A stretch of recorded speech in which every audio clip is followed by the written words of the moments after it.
మల్లోజులకు why category పద్ధతట.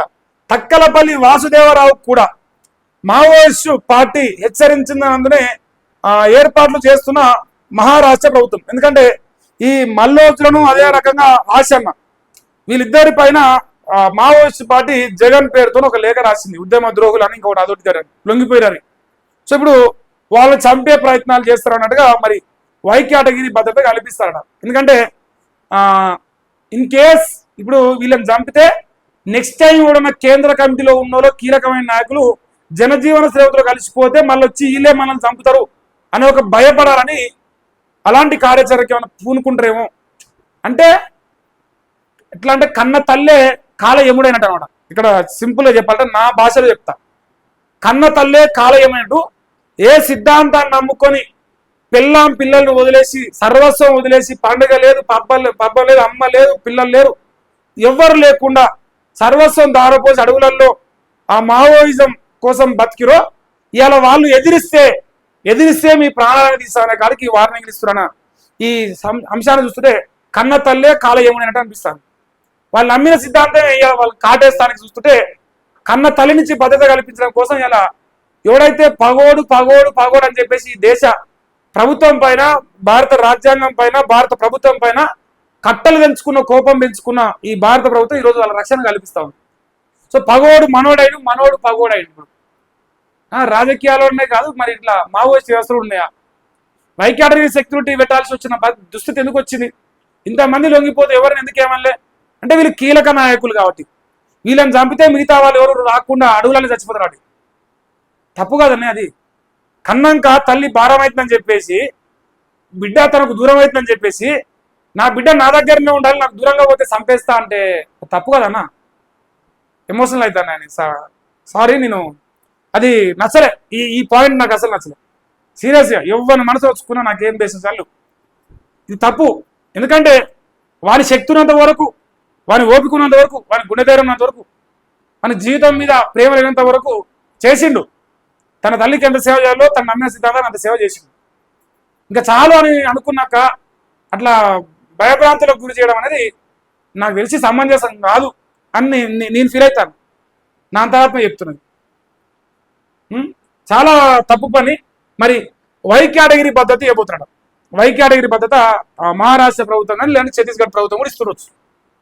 ఇది తెలంగాణలో కూడా ఇంకా చాలా తక్కువ మంది ఉంటారు. ప్రస్తుతానికి 65 మందో 50 మందో మావోయిస్టులు మిగిలి అంటారు. ఇంకోటి, రేపు 24 తారీఖు నాడు భారత్ బంద్ ఉన్నది. మావోయిస్టు పార్టీ పిలుపునిచ్చింది. మరి దేశవ్యాప్తంగా కూడా మరి మావోయిస్టులు వాళ్ళ సానుభూతి పరులు బంద్ చేయడానికి పూనుకున్నట్టుగా గమనించాలి ఇక్కడ. కానీ ఎవరైతే బంద్ చేస్తారో వాళ్ళందరికీ పోలీసుల భద్రత, ఈ దేశంలో జవాన్ల భద్రత, రక్షక భటులుగా ఉన్న పోలీసుల భద్రత, ప్రభుత్వాల భద్రత ఏది అవసరం లేని అని ఎవరనేది అనుకుంటారో అలాంటి వాళ్ళు మాత్రమే పోయి ఈ బంధును సహకరించాలని నేను కోరుకుంటున్నా. ఎందుకంటే ఈ దేశంలో ప్రజాస్వామ్యంలో ఇలా బతుకుతా, పోలీసుల రక్షణలో బతుకుతా, ఈ దేశానికి వ్యతిరేకంగా, ప్రజాస్వామ్యానికి వ్యతిరేకంగా పనిచేసే ఒక వ్యవస్థకు మద్దతు ఇవ్వడానికి బంద్ పెట్టే ప్రతి ఒక్కరూ మరి నేనైతే ఈ దేశానికి హాని చేసే వ్యక్తులనే భావిస్తాను. మరి అలాంటి వాళ్ళు ఎవరున్నా సరే నేనైతే మరి రేపు బంద్ ప్రకటిస్తారంటే మీరు అట్లే చూడాలి. జై జవాన్ జై కిసాన్ అని చెప్పి నినాదానికి మీరు విలువీయనట్టు. ఎవరైతే రేపు బంద్ చేయాలనుకుంటో వాడు జై జవాన్ అనడానికి అర్హత లేనోడు. ఎంతో మంది జవాన్లు మన కోసం, ఈ దేశం కోసం ప్రాణాలు అర్పిస్తారు. అది టెర్రరిస్టులతోనైనా సరే, పరాయి దేశాలతోనైనా సరే, ఇలా మావోయిస్ట్ వ్యవస్థతోనైనా సరే రాజ్యాంగబద్ధంగా వాళ్ళు డ్యూటీ చేస్తారు. ఆడ నీ కడుపులో పుట్టిన ఉండొచ్చు, నా కడుపులో ఉండొచ్చు, ఇంకో కడుపులో ఉండొచ్చు. వాడి దేశం కోసం పనిచేస్తాడు. మరి జై జవాన్ అనుకుంటే మనం మాటలు చెప్పి చేతలనేమో మావోయిస్టులకు సపోర్ట్ చేసి, కానీ నాకు ఇంటి పక్కల నా ఇంటి ఆడబిడ్డకి ఏం జరగకుండా నా మండలంలో పోలీసు ఉండాలి, నా ఊర్లో ఏం జరగకుండా నాకు కానిస్టేబుల్ రావాలి, నాకు కావాల్సి వచ్చినా రిజిస్ట్రేషన్ చేయాల్సి వచ్చినా, ఓ పని చేయాల్సి వచ్చినా నాకు ప్రతిదానికి ఒక గవర్నమెంట్ అధికారి కావాలని కోరుకుంటాం. కానీ వాళ్ళు చనిపోవాలని మనం కోరుకుంటామా? అట్లే ఉన్నది. ఈ బంద్ అయితే నాకు నచ్చలే. నేను పొద్దుగాల కూడా చెప్పిన, ఎవరైతే ఈ బంద్కు మద్దతిస్తారో వాళ్ళైతే ఒక రకంగా దేశానికి ద్రోహులుగా ఎక్కడ చూస్తాం. అర్బన్ నక్సల్స్ మరి అంటారు వాళ్ళని. ఇంకోటి ఇక్కడ అబ్జర్వ్ చేస్తే తెలంగాణలో మిగిలింది 65 మంది మావోయిస్టులట. త్వరలోనే వారంతా లొంగిపోతారని ఆశిస్తున్నాం.